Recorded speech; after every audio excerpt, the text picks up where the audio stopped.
బావిలో నీళ్లున్నా నీ కంట్లో కన్నీళ్లున్నాయి. నన్ను ఆ దేవుడే కాపాడాలి. రైతులు వాడాల్సింది ఇలాంటి నాసిరకం పైపులు కాదు. మరి ఏ పైపులు వాడమంటారు బాబు? తరతరాలు మన్నే నాణ్యత నంద్యాల నంది పైపులు. తెలుగుదేశం ప్రభుత్వము దాదాపు 50 రోజులు వచ్చి వాళ్ళు ఏం డెవలప్మెంట్ చేశారు, ప్రజలకు ఏం మేలు చేశారు అనేది ఒకసారి గుర్తు తెచ్చుకోవాల్సిన అవసరం వస్తుంది. ఒక్కసారి ఆ దిశగా ఆలోచన చేస్తే వాళ్ళు కేవలం దహనకాండ, రాక్షసకాండ, శిలాపలకాలు పాల్గొట్టడం తప్ప ఏమీ చేయలేదు.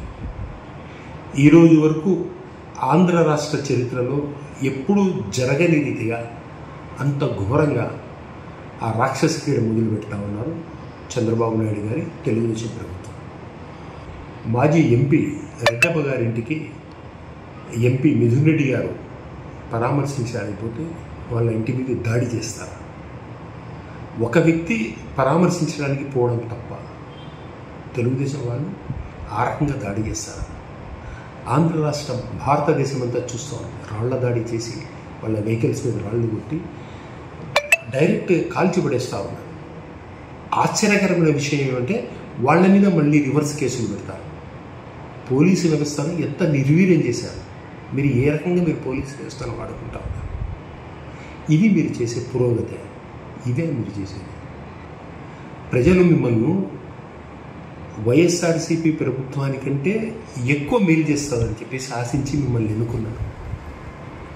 కక్ష సాధింపు చర్యలకు మిమ్మల్ని ఎన్నుకోలేదు. ప్రజలన్నీ గమనిస్తూ ఉన్నారు. జాగ్రత్త. మీరు డెవలప్మెంట్ ఏం చేశారయ్యా? అమ్మకు వందనం, తల్లికి వందనమా, అమ్మకు వందనమా, ఏదో స్కీమ్ పెట్టారు. నీకు 15,000, నీకు 15,000, నీకు 15,000 ఊగదంపుడుగా చెప్పారు. ఇప్పుడు మేము ఇవ్వలేము, ఒకరికి మాత్రమే ఇస్తాం, తల్లికి మాత్రమే అని చెప్పారు. ఇదే మీ ఎలక్షన్ మేనిఫెస్టో, ఇదే మీ సూపర్ 6లో ఉండేది అమలు చేయడం. ఎన్ని స్కీములు మీరు ఎగరగొడతాము, ఏ రకంగా మీరు చేస్తాము, ఇదే మీరు చేసేది. ప్రజలన్నీ గమనిస్తూ ఉన్నారు. ప్రజలు మిమ్మల్ని నమ్మి ఓటేశారు. మీరు ప్రజలను నట్టేట ఉంచుతూ ఉన్నారు. ప్రజల తరపున వైఎస్ఆర్సీపీ ప్రభుత్వం ఉంటుంది. మేము మిమ్మల్ని క్వశ్చన్ చేస్తాం. మీ సూపర్ 6 పథకాలు అమలు చేసేంత వరకు మిమ్మల్ని వదలం. మేము ఖచ్చితంగా ప్రజల తరఫున పోరాడతాం. మేము ప్రతిపక్షంలో ఉన్నాం. పోరాడి మిమ్మల్ని నిలబెత్తుగా ప్రజల మీ ముందు నిలబెడతామని చెప్పేసి మీ ద్వారా నేను తెలుపుతా ఉన్నాను. నమస్కారం.